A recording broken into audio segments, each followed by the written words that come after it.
Aéroport d'Orly, Terminal 3, zone de départ. Dernière étape avant l'envol vers la Martinique. Plusieurs dizaines de voyageurs attendent un peu crispés. Parmi eux, Maureen Annette. L'étudiante martiniquaise est en possession d'un important dossier. Oui, c'est tout un dossier avec un bon nombre de papiers, test PCR, attestation sur l'honneur, pas de symptômes, ou pourquoi on va en Martinique. Et pourquoi vous allez y en Martinique? Moi, pour rapprochement familial, parce que ma famille y vit et je fais juste mes études ici. C'est l'heure de vérité.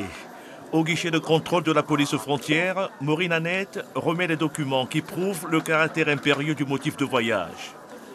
Après vérification, le policier l'autorise à quitter l'Hexagone. Vous êtes soulagé? Oui, oui et non, parce que je trouve que c'est beaucoup de papiers pour rien en fait. Mais voilà quoi. C'est beaucoup de paperasse, on perd du temps et en même temps, est-ce que ça prouve vraiment qu'on compte pour quelque chose et de concret et pas les vacances? Je suis pas sûre quoi. Depuis la mise en place du dispositif de dérogation pour les personnes se rendant dans les Outre-mer, la police aux frontières redouble de vigilance. Les voyageurs ne pouvant justifier leur déplacement sont purement et simplement refoulés.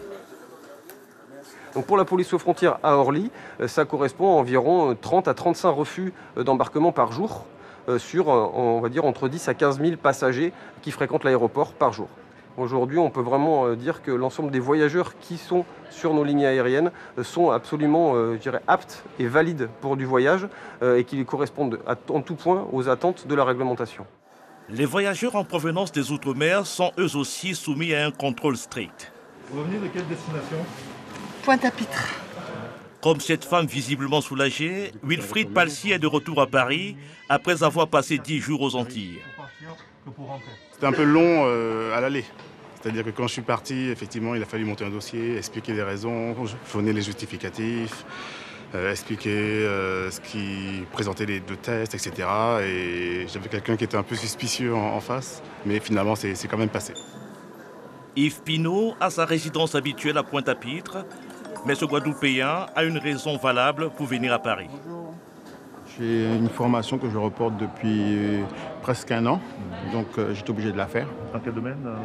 C'est au niveau de la mécanique.